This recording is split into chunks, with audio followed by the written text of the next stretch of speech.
Assalamualaikum warahmatullahi wabarakatuh. Halo semuanya, salam sejahtera bagi kita semua, salam Pancasila. Perkenalkan kami dari 11 TJK 1 kelompok 1 PPKN. Saya Muhammad Teguh Mesandi. Saya Ahmad Mujahid. Saya Alvin Saputra. Saya Raffi Abdul Razak. Saya Hairul Fahri. Saya Jonda Putra Guru Singa. Dan di dalam video kali ini kami akan menyajikan sebuah simulasi kasus yang sangat relevan dalam realita kehidupan berbangsa kita saat ini. Melalui video ini kami ingin mengangkat isu tentang intoleransi dan pelanggaran hak beribadah yang seringkali berawal dari kesalahpahaman luring dan berakhir menjadi bola panas di media sosial. Tujuan dari drama ini kita akan merefleksikan kembali nilai-nilai sila ke-1 Pancasila, yaitu ketuhanan yang Maha Esa. Kita akan melihat bagaimana hak konstitusional warga negara yang dijamin oleh pasal 29 ayat 2 Undang-Undang Dasar 1945.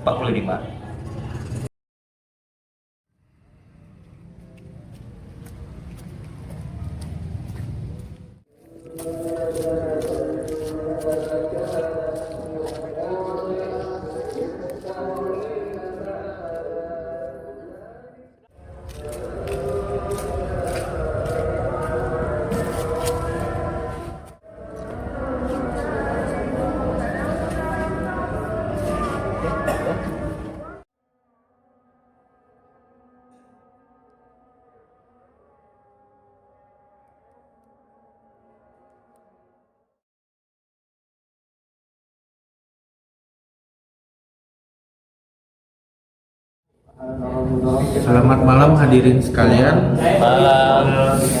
Terima kasih sudah meluangkan waktunya pada waktu hari ini di persekutuan doa kecil hari ini.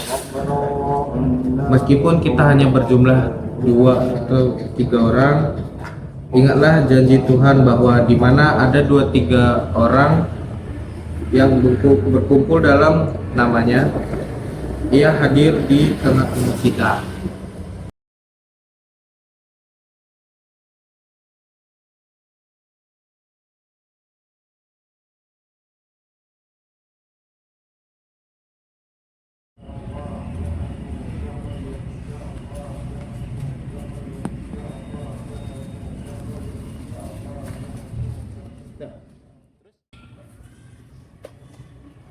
Oi.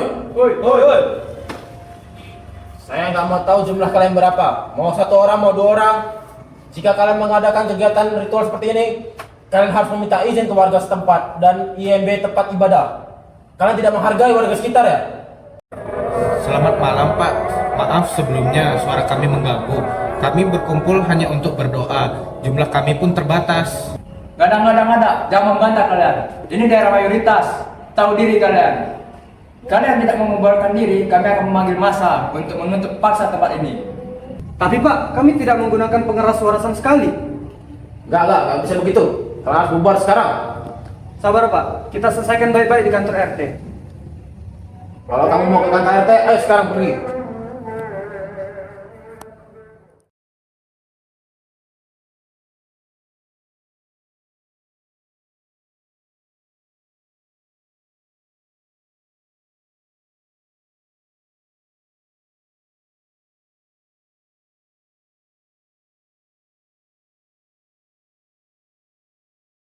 Adegan tadi adalah potret nyata pelanggaran terhadap sila ke-1 Pancasila, ketuhanan yang Maha Esa. Sebagai bangsa yang menjemuk, nilai ini seharusnya menjadi kompas bagi kita untuk saling menghormati, bukan menghakimi keyakinan orang lain.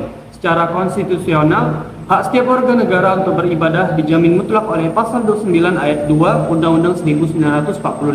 Tindakan persekusi atau pelarangan ibadah secara sepihak bukan hanya melukai hati sesama, tetapi juga mencederai hukum dasar negara kita. Mari kita saksikan bagaimana pelaku mencoba membela diri melalui video klarifikasi di tengah derasnya hujatan netizen.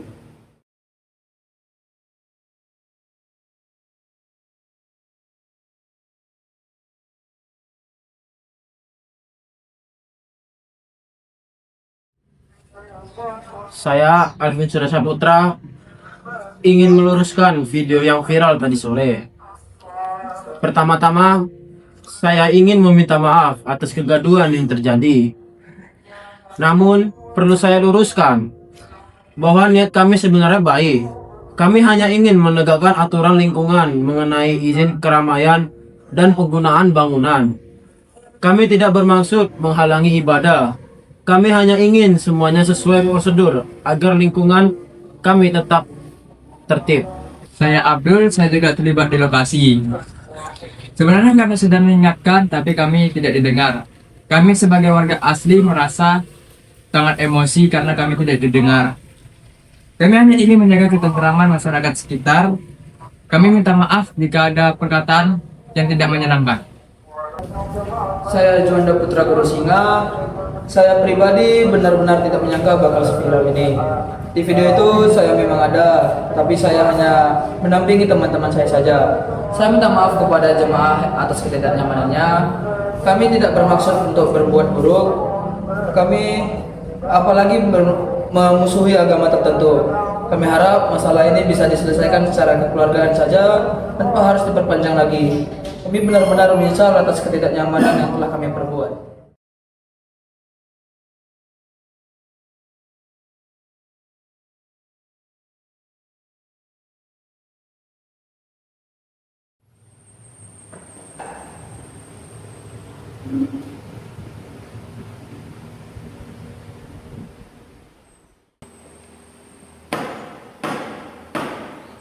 Sidang perkara pidana nomor 123 PPKN tahun 2026 dengan agenda pemeriksaan pelanggaran hak beribadah dimulai.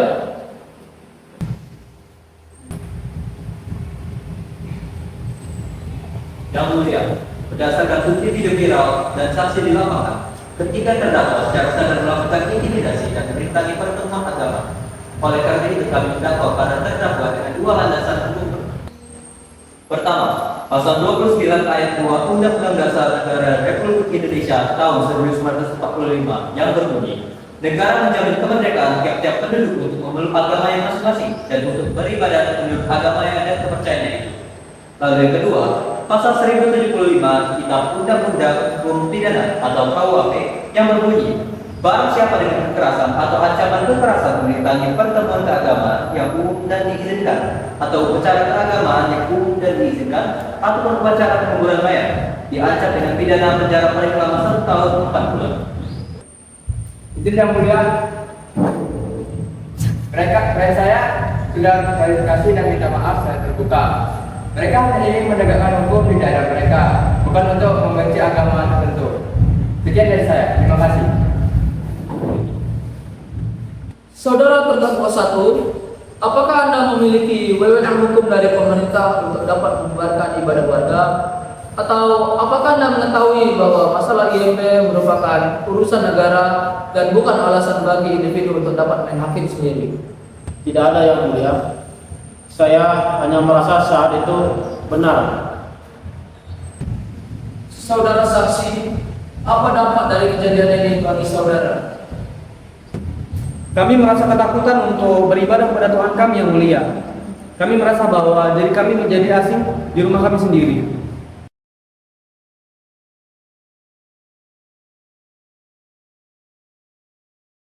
Menimbang bahwa Indonesia bukan negara berdasarkan kekuasaan massa, melainkan negara hukum. Menimbang bahwa sila ke-1 Pancasila mewajibkan setiap warga negara saling bertoleransi. Mengadili, menyatakan bahwa ketiga terdakwa secara sah dan diyakinkan bersalah melakukan tindak pidana merintangi pertemuan keagamaan sebagaimana diatur dalam pasal 175 KUHP. Yang kedua, menghukum para terdakwa untuk menjalani pembinaan khusus mengenai nilai-nilai wawasan kebangsaan dan moderasi beragama selama 6 bulan. Ketiga, mewajibkan para terdakwa meminta maaf secara tulus di depan seluruh warga dan jemaah sebagai bentuk pemulihan kerukunan.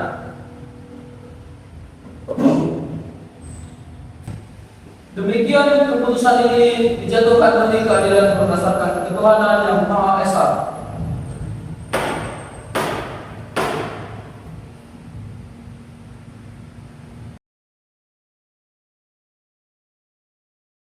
Teman-teman dan guru yang saya hormati, dari rangkaian simulasi kasus ini, kita belajar satu hal fundamental, bahwa sila ke-1 Pancasila, yaitu ketuhanan yang Maha Esa bukan sekedar identitas di atas kertas, melainkan sebuah tanggung jawab moral untuk saling menjaga.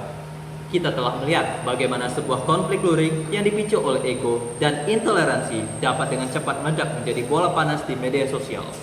Namun, hukum telah mengingatkan kita bahwa melalui pasal 29 ayat 2 Undang-Undang Dasar 1945 dan pasal 1075 KUHP bahwa tidak ada alasan apapun baik itu izin administratif maupun sentimen mayoritas yang tidak dapat membenarkan tindakan intimidasi terhadap hak seseorang untuk ibadah. Permintaan maaf dan klarifikasi di media sosial memang merupakan langkah awal yang baik, namun kedewasaan bernegara diuji melalui ketaatan kita pada hukum dan penghormatan kita pada sesama. Jangan biarkan jempol dan emosi kita merusak keturunan bangsa yang sudah susah payah dirajut oleh para pendiri bangsa.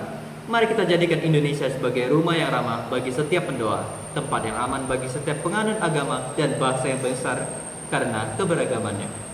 Saya selaku perwakilan kelompok 1 pamit undur diri, berbeda dalam keyakinan, bersatu dalam kemanusiaan. Salam Pancasila, merdeka.